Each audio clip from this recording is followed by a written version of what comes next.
Welcome to the 2021-2022 deer season here on our farm in central Louisiana. In this video, I'll talk a little bit about the habitat challenges that we faced as a result of the fact that the hurricanes we've had have blown so much of the timber down in the woods, creating a profusion of new growth that both hid the deer as well as fed them. So as a result, they really weren't coming out of the brush very much. Also this year, we were challenged with our food plots. We weren't able to get them in till late October or even into early November because we had such a wet summer, we simply couldn't get the equipment into the fields.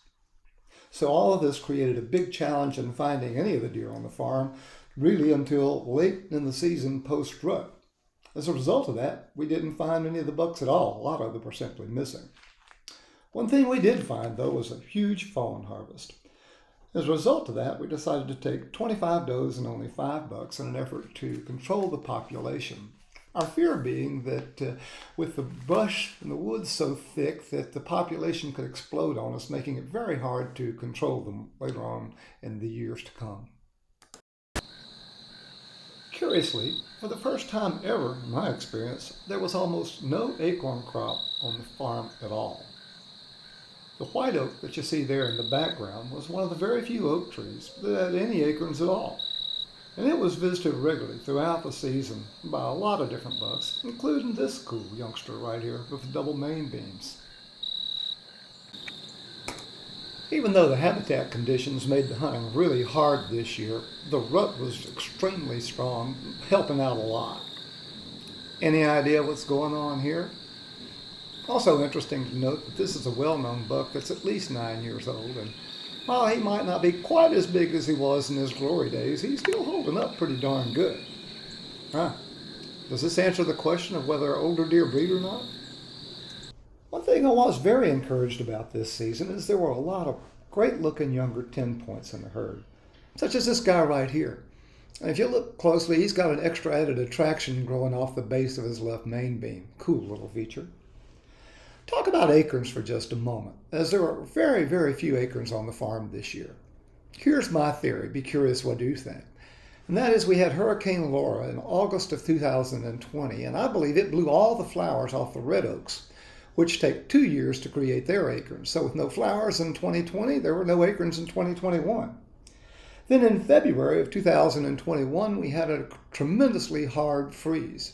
And I think it burned all the flowers off the white oaks, which create their acorns in 1 year.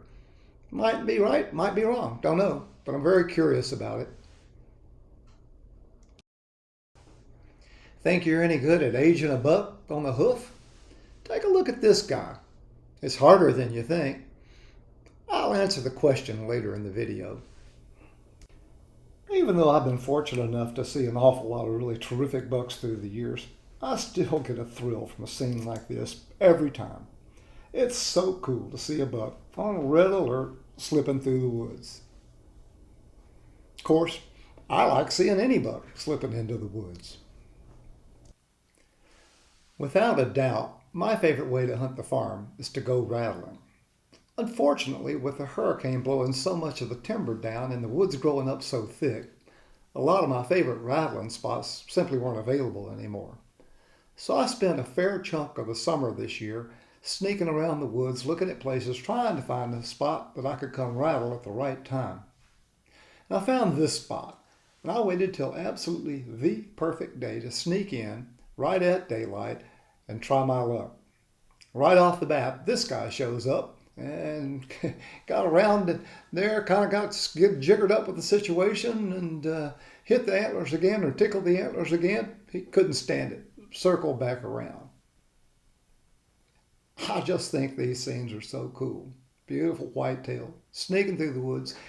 He's in the peak of rut, so he's just not thinking clearly.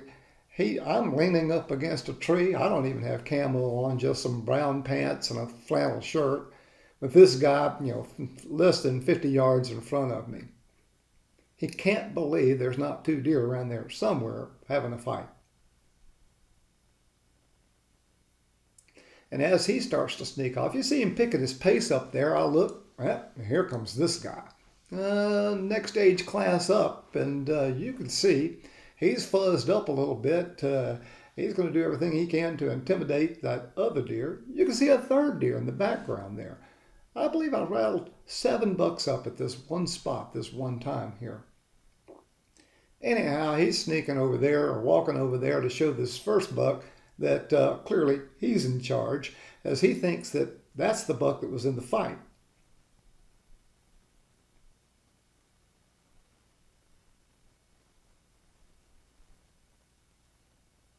So he's going to go over, exert his dominance, and I don't know if we won't get a fight out of those two guys. I'm following them pretty closely. This whole scene that particular morning took place over about 30 or 40 minutes. Now, normally if I don't get any action rattling within 10 minutes or so, I move on. But whenever the deer start showing up, I'll stay there till all the activity's over, because it just seems that one buck attracts another one. Now here you'll look, those two have kind of met each other. You can see one on the right, a little one back, further back to the left. I hit the antlers again, and they just can't stand it. They know there has to be a fight in there somewhere, and they're totally confused, but not so confused that they're willing to run off. Fun morning in the woods.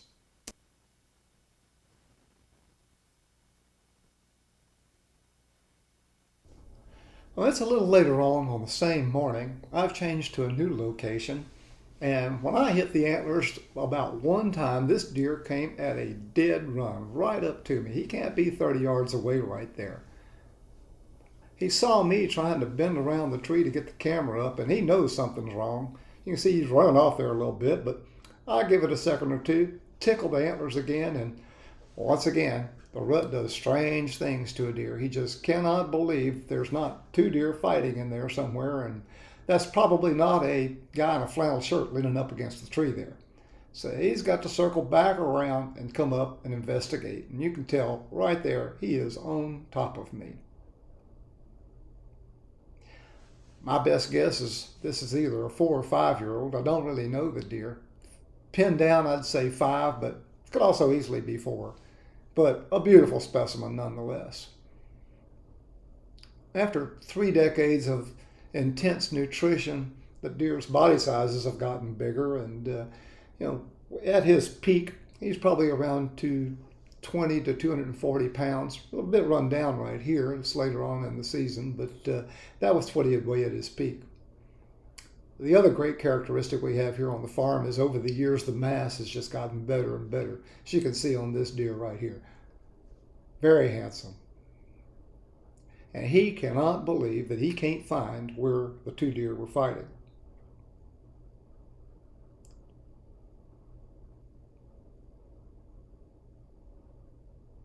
I don't even have a gun with me this morning. I got to tell you, my heart is in my throat just having so much fun filming this big boy. This particular scene probably lasted 10 minutes, maybe a little longer. And after a while, another buck came from the other way, and he saw him and drifted over to him, and the whole scene kind of faded away, and I moved on to my next spot. So at my 3rd spot for that particular morning, I rattled up this guy. This is the guy in the quiz on age. What did you guess? I can tell you, he's a 9-year-old. Look at those slanted almond eyes looking down his nose at you. Beautiful old man.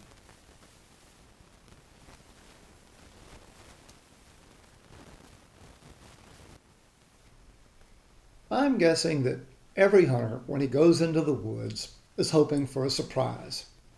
Something extraordinary to happen, something unexpected.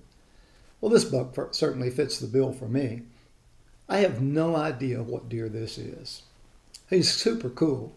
You could say he's got double drop tines, or you could say that his main beam's turned down. I don't think it matters. What a neat look.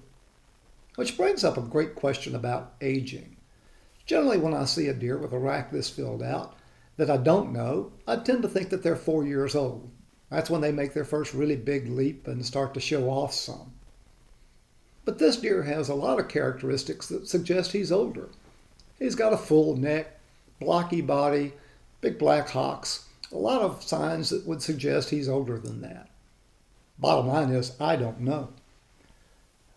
The most reliable way to age a buck is if you're fortunate enough to know them or pick them out when they're younger, say maybe 3 years old. And they're highly visible type of deer that you get to see every year, and you can follow them 3, 4, 5, 6, or whatever. But if you don't know the deer, to a large degree, you're simply guessing. And I suspect that happens a lot more in the deer woods than we'd all like to admit. Whatever his age, and whatever the case, I can tell you I really like him and look forward to seeing him in years to come. Now this buck is an opposite study in aging. We did pick him out at 3 years old. With that unique white face and that squiggle that we call it on his left side there, he's highly identifiable. He's also been a highly visible buck, so we see him a fair amount around the farm. Very identifiable, and as a result of that, we're comfortable in calling him a 6-year-old. He's been getting a little bit bigger each year, and we call him Squiggly Jr. He's the third buck on the farm that's had that unique squiggle feature, if you will, and all of them have been big, over 200 inches, including one I took several years ago that had a 16.5-inch spread that still scored over 202 inches. There's another deer out on the farm that we never saw once this year, but we did find his shed, his left shed, and it had over 22, nearly 23 inches of mass, and we believe him to be a 9-year-old. And while he's down a little bit, he also has been over 200 inches a couple of years of his life. So with that in mind, I'll be very keen to see what old Squiggly Jr. here does as he starts to get 7, 8, or 9 years old. Through the years, we found 8 probably to be the optimum year. And that's variable somewhat to each deer. Some peak out a little earlier than that. Some hold on to their quality a little later in life. But I think day in and day out, 8 years old is probably when most of them peak out. But in the meantime, how fun to get to see bucks like this when you're out hunting.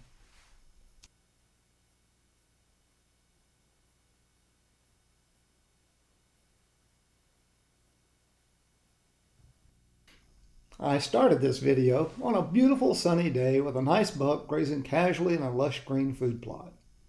I'll end the video in the same food plot late in the season. It's rainy, it's nasty, and old Mr. Double Drop's all rutted up trying to figure out what he's supposed to do with his life. Perhaps the biggest takeaway from this season is that we're guessing we only saw perhaps as few as 50% of the mature bucks on the farm. They simply didn't come out of the woods. There was too much cover and too much food, proving once again every year has its unique challenges. Once you think you've broken the code, nature's more than happy to prove you wrong.